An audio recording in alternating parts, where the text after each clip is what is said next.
I wanted to talk to you this morning about an issue that we discussed in my office, and that is with regards to ALS.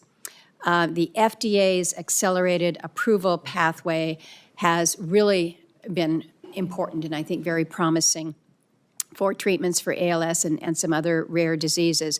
You have advocated for using common sense alongside science in regulatory decisions. So very briefly, how do we define common sense here as it applies to the regulatory decisions of FDA?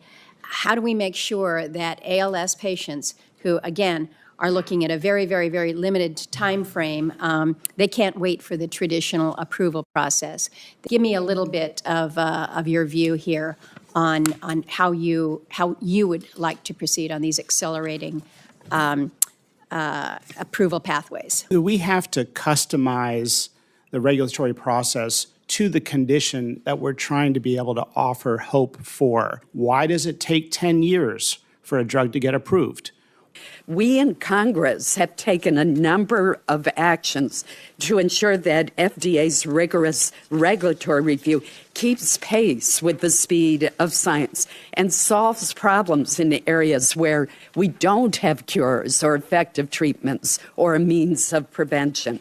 I'm particularly concerned about the downstream impact of delays on patients suffering from debilitating rare diseases like ataxia and Barth syndrome, as well as more common terrible diseases like ALS, which you mentioned, Alzheimer's, and other neurodegenerative diseases.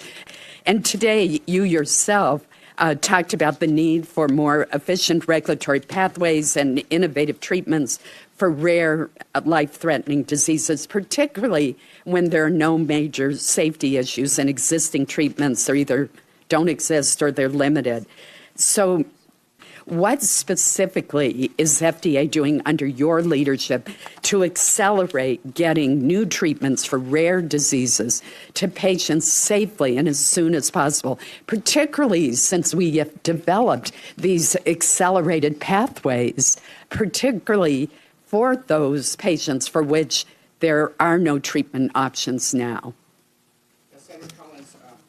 Share in your interest in this topic, because I have cared for people with rare diseases and rare cancers, and it is the worst feeling in the world to have to break bad news. And when people say, is there anything out there, to not have anything to respond with is a very difficult position. So we need to customize the regulatory process to the condition being treated. And so if it is a rare condition, we have to drop our randomized controlled trial requirements in some instances.